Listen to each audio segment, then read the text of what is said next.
Good afternoon, Westchester. It's 12 noon on Wednesday, and that means it's time to talk with me, Jen Graziano. I'm a licensed funeral director who oversees my family's funeral homes, Cox and Graziano of both the Mamaroneck and Greenwich, and the Zion Memorial Chapel of Westchester. Every Wednesday, I come to you discussing important topics and sensitive matters that all of us need to pause and reflect upon at some point, and through this show, I hope to provide a platform to do so. If you're joining us on 1460 WVOX, we'll take questions, comments, and calls to 914-636-0110. Hello, Gerald, in the control room. And welcome, Facebook Live viewers. Nice to be back. It's been a very busy summer, but I'm here today with a maybe 4-time recurrent guest now. This is about the 4th or 5th time I've had Carla Blaha, an evidentiary medium on air, evidential medium. Carla's amazing, and I always start the shows with her saying, you either believe or you don't believe, but hopefully we can get more people to believe just by hearing her. Seeing loss day after day and seeing the pain that resonates with family members left behind, they just long to see or touch or hear someone. There's such a comfort to that. Me personally, I find through this line of work that you have to believe in something and that this life just doesn't end here. And certainly loving someone and sharing that bond of love, that bond doesn't cease with death. So I'm going to let Carla introduce herself once again and tell us a bit about why she's different and why her approach to finding these connections is different. So welcome, Carla. Hi, Jennifer. Thanks for having me back. Thank you for being here. Well, my name is Carla Blaha, and I work full-time as an evidential medium. And then what that really means is I connect to people that have crossed over.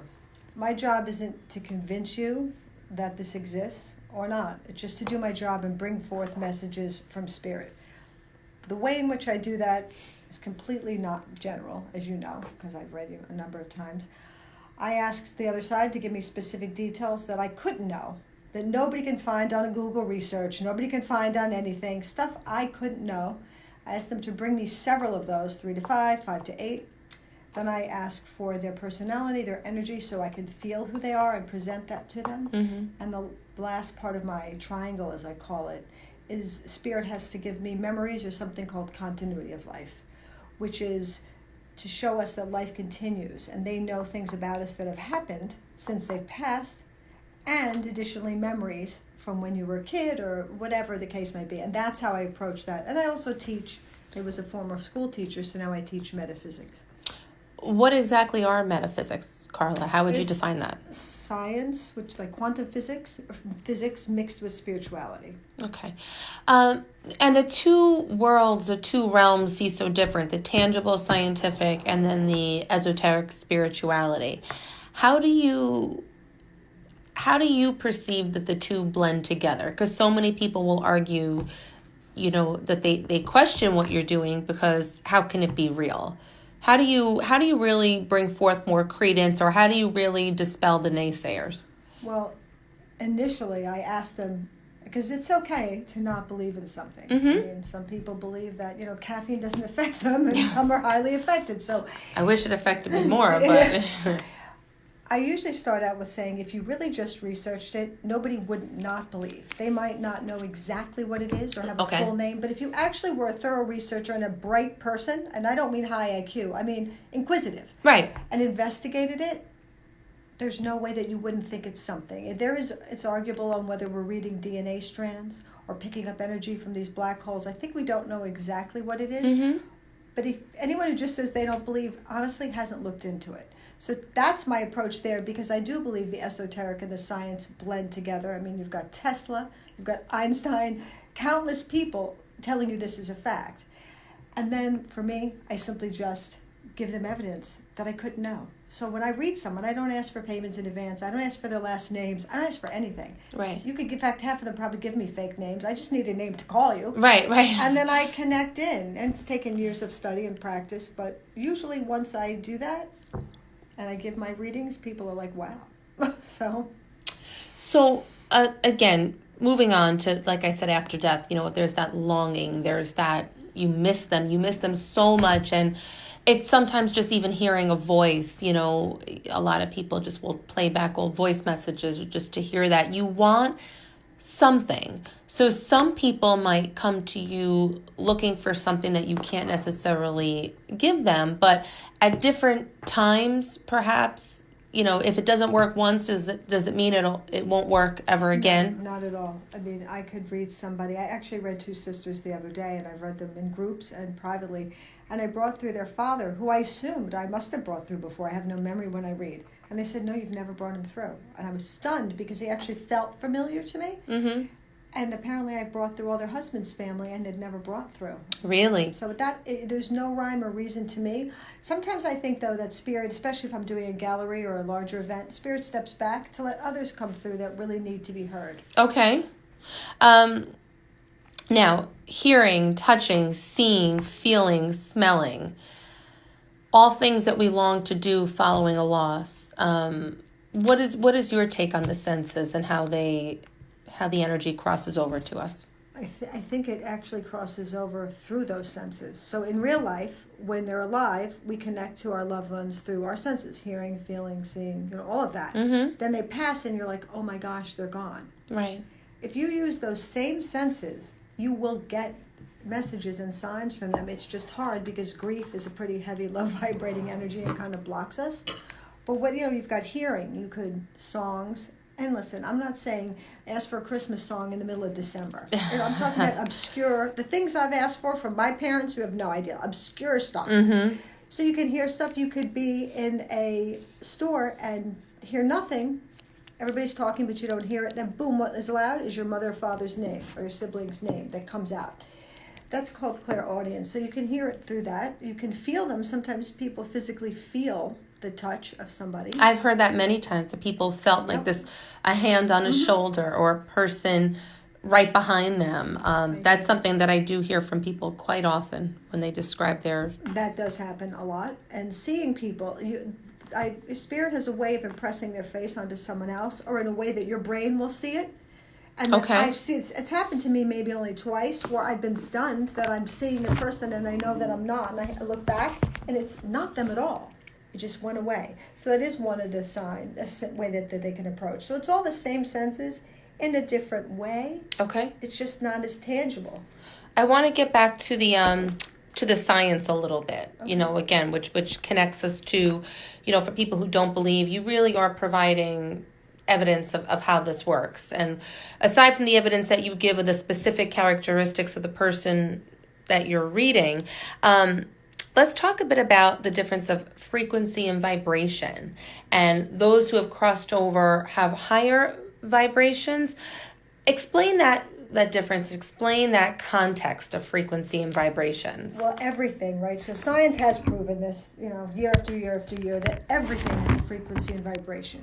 Human beings, this table, this microphone, my watch, everything, stones, different frequencies and vibration. And if you take those musical, is it metronome, and you put them on, they all start going to the same one. It picks it up. Human bodies vibrate pretty low compared to the energy that we can't see. Mm-hmm. So when people cross over, their energy and frequency is just higher. I actually use the radio as an explanation all the time. I made it up so it's a layman's explanation, but the facts remain the same. I always say there's AM radio, there's FM radio. One's higher, one's lower. Right. And that's... But it all transmits, right. It all... And spirit's kind of like the FM. Wow, okay. So See what I'm saying? That's pretty strong. So they're higher. And they don't have these weighted bodies weighing them down or giving them left brain things like ego, self-esteem, anger, and all of that. They don't have that. It's just a more natural communication, a more natural... It probably arguably is the way that people would say it should be. Very true. I like what you say, Carla, that grief is like a thick barrier between you and your spirit people. Grief is, it just makes that connection feel impossible.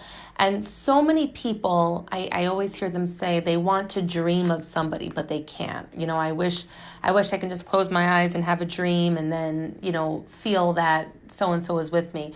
What do you tell those people to comfort them? Well, a couple of things, because dreams are really a real way to communicate. And I can tell you, as a human being, I rarely dream of dead people. I've dreamt of friends, family members before they've died and when they've died, but not my own. Really? So I'm not a dreamer with that. In fact, I find people who aren't mediums tend to dream more. But that's a tangible way because we're used to dreaming, right? So everybody wants the dream. Mm-hmm. And what I hear a lot is, my sister dreams about my mother and my father, and I never do. Yes, I hear that as well. So what I say is your sister might sing better than you too, right? Or might do something else better than you. You go through a different avenue to connect with them. Everybody's not the same on connecting. So that's one thing. So they shouldn't put that bar up. Can the overthinking sometimes preclude the dream? It can, but it also, you can actually use it if you go to bed and you're clear thinking and not taken with thoughts and grief.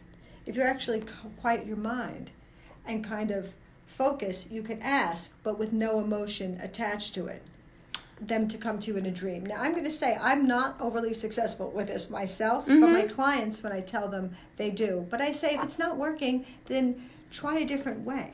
We have a lot of people actually connecting to us. Hi to Marianne, Amanda, and Debbie. My friend Debbie says that she gets a lot of smells and signs all the time, but very rarely dreams. So some people are able to get, you would think the dreams would be more readily available to us. They generally are. What she's talking about is called clairgustians. There's a name for that. Oh, okay. And Debbie, I hope you're still listening. So. Debbie, if there's a name for that, it's clairgustians. It's one of the clairs.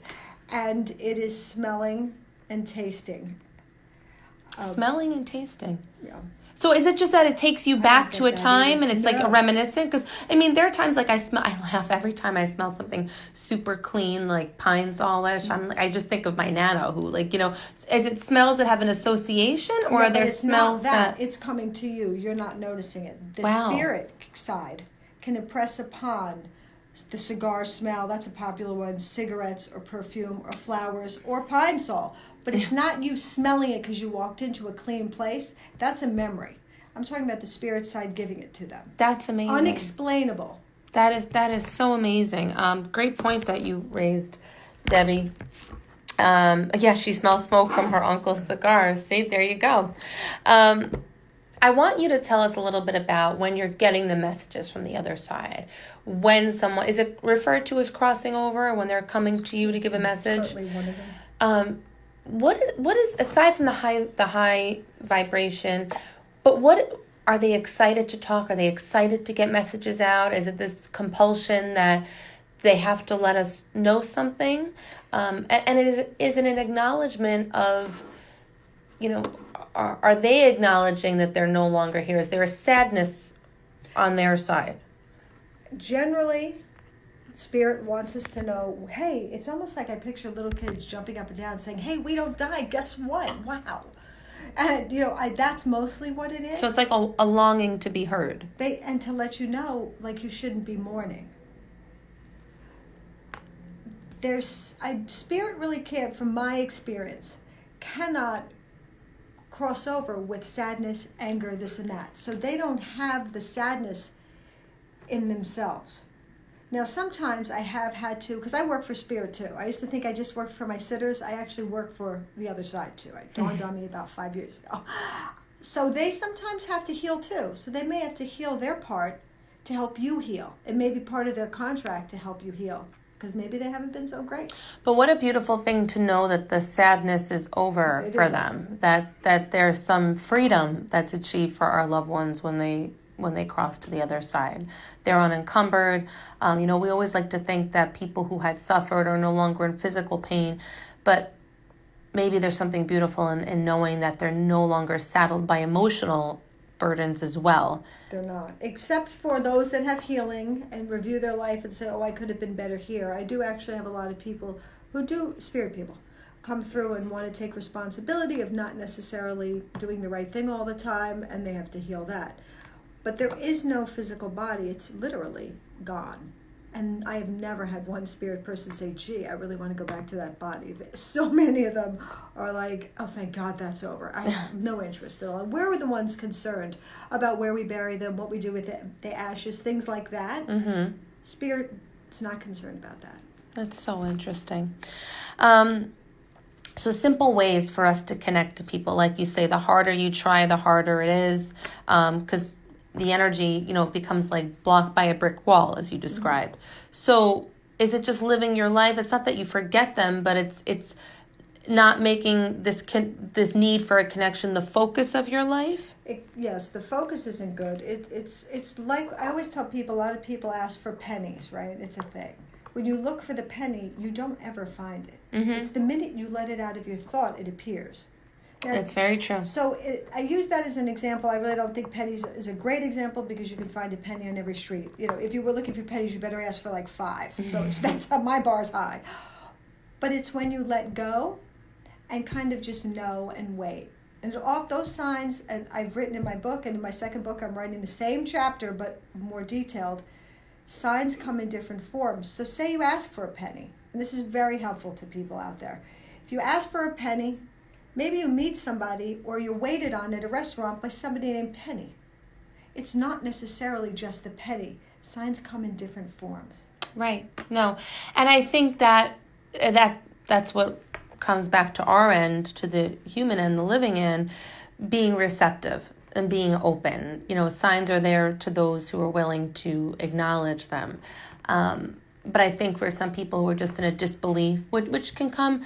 it could come from emotional scars, hurt, denial, refusal to accept someone's gone. There's a lot of reasons why, but the signs are probably more there for those who are open to them.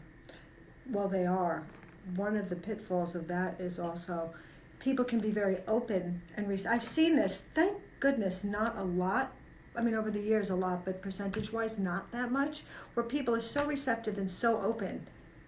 And they're crying, and they're so touched and healed because they're like, wow. Then they leave, and then their left brain, their negativity sets in, and they come up with every way to debunk what just happened because they're not ready for that healing yet or that connection. Right. That's always very sad to me. Right, sure. Especially when you're getting a specific reading or such specific details. It defies the laws of reason. So for them to do that, I think it's their own stuff. And people are all at different levels of grief and different psychological things that happen. It's sad to me when that happens. I always hope they get the healing at some point. Carla, do you find that reading is more effective individually or with the group? Do you get the same impact? Because I know you do a lot of group readings. At the end of the show, I'll let people know where they can find you because you do quite a bit. You're in many places. You're also an author.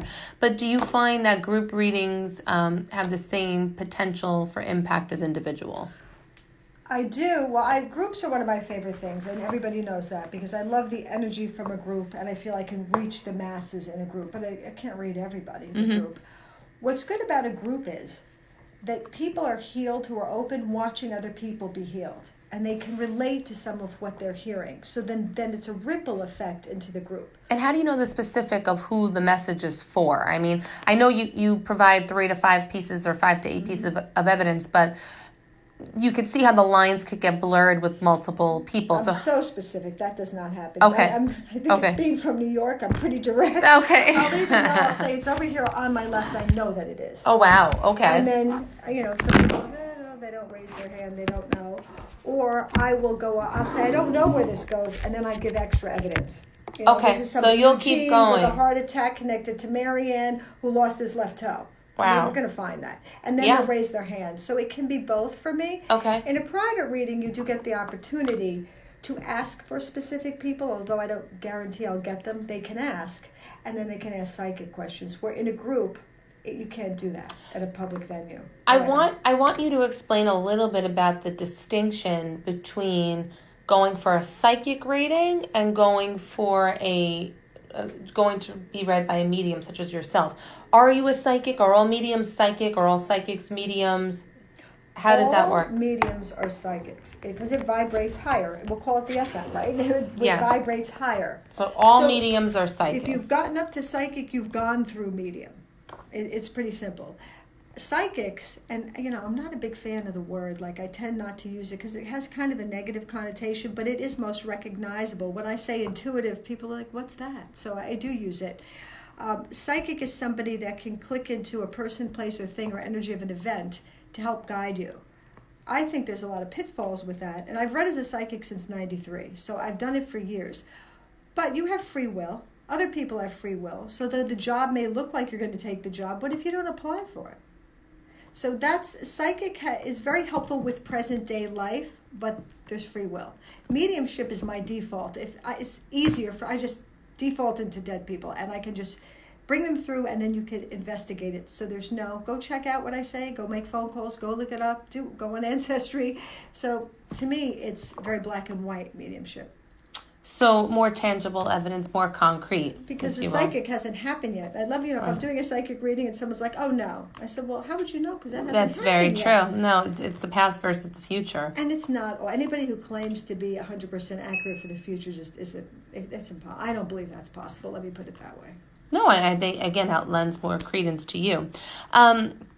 You talk about, again, getting back to the dream and, I want a dream, or I want the sign, or the person who wants to connect. You can ask your loved one to come to you in a dream, but talk about how, like, electricity, license plates, or specific signs, how can you really extract what you're looking for from someone who's crossed over? The electrical things are the easiest because it's electricity which vibrates higher than we do. So therefore they can flip lights. And I'm very practical, as you know. If your light is flickering, check your bulb, check your electricity. Don't go immediately to it's my dead parent. And I'd love it to be because I have 2 dead parents, so I would love that. But check your electricity first. If there's no rhyme or reason for it, then it defies the laws of reason, so it's them getting to you. When my friend died, she died in my hands. Now, you know how hard it is on a phone to get pictures up. You have to go into 17 different things. And this is 10 years ago. It was even harder. Her picture would just pop up randomly on my phone after she died. And it only happened the first 2 weeks. It never happened again. Wow. So that kind of thing you can happen easily. Or you can ask for something completely obscure that has nothing to do with electricity. And trust me, if you have a clear definition of what you want and speak clearly to spirit, not extra wording and emotional, just direct, they will give you the most obscure thing you can imagine will be presented to you. It's amazing. And what about license plate? So if you ask for an orange car and you see one, that's probably not the spirit, but right. If you see it repetitively, if you see like an orange car every time you're on the road for a week, or... Right. This is my quote, if it defies the laws of reason. The orange car, if you're looking for them, you're going to find them because you're now focused on it. But say you find 5 in one day. That kind of does defy the laws of orange cars. I use this, I'll share briefly with you. One of the signs for my father is Atlas, the god Atlas. I was talking to my father driving one day, and this car was passing like 6 cars on a double yellow line to get in front of me, and I thought, well, this is it. Here I come. And I'm watching him, and I'm still talking to my father. I stopped. I'm like, okay, Dad, I got to try to save my life here. The car cut in front of me, and the license plate literally was personalized and said Atlas. Wow. I was shaking so much. I wanted to get a camera out, but I was shaking and I was such a wreck. I couldn't even get the picture of that one. So even I don't think I did. But you yourself are still amazed by this. I'm in awe with my readings. I'm in awe with the signs I get. I'm in awe almost every day, and I'm so grateful for that. It's just amazing. So it still amazes you. It hasn't Every become day. routine. That's wonderful. Tell us, Carla, about the 2 books that you authored. One is out and published, and one is One is an ebook on Amazon and Kindle, is Get Your Vibe Back. Get Your Vibe Back, And yes. I just have an inspirational book called Need Inspiration. So you open it to an inspirational, like almost like if you were reading tarot cards and just pulled, what do I need today? Mm-hmm. And I'm working on 2 books, one with a colleague and then one myself on mediumship. So Get Your Vibe Back is available on Amazon. And then what is the title? Need Inspiration is on your website. What is your website? CarlaBlaha.com. And that's CarlaBlaha.com. Where can people find you? You do group readings, you do individual. Are you within a store? Where are you? I do read at Synchronicity in Brewster. I read at Soulauras Briarcliff. I also read twice a year at Flowlife in Florida. And I read out of my home. And I'm probably moving to Briarcliff full time shortly to read. And then I do private events at restaurants, homes, everywhere. So by going to your website, yes. People can find you Facebook there. too. I have an active Facebook page, Carla Blaha, Evidential Medium. That they can find on Facebook. So I certainly encourage you to connect to Carla if you want to connect to someone that you've loved and lost. Carla, I think you provide very strong evidence that even those who struggle with believing might give a second look to you. What are some final words of wisdom that you can tell anybody out there who's just longing for a connection? That I would use faith and belief, because if you have faith and belief, you're open and you will receive things. And it's out there. So ask for a sign and then allow it to happen without expectation. That's wonderful too. Just, put it out there and kind of go on living and just be open to the fact that sign. And like you say, be open to all different forms of the sign, like with the penny itself or the woman named Penny. I mean, signs can certainly take on many different shapes and symbols. CarlaBlaha.com, CarlaBlaha.com, Amazon.com, Get Your Vibe Back or Need Inspiration. I can vouch for her. I've actually been read by Carla, and I'm always amazed. But then again, I need to believe, especially in my line of work. I have to believe that the ones we love don't go away. So, Carla, thank you. I know you'll be back in this chair again. I love having you here. Thank you. And this is Jen Graziano thanking you for taking the time to listen as we took the time to talk. Have a great day, Westchester. Bye-bye.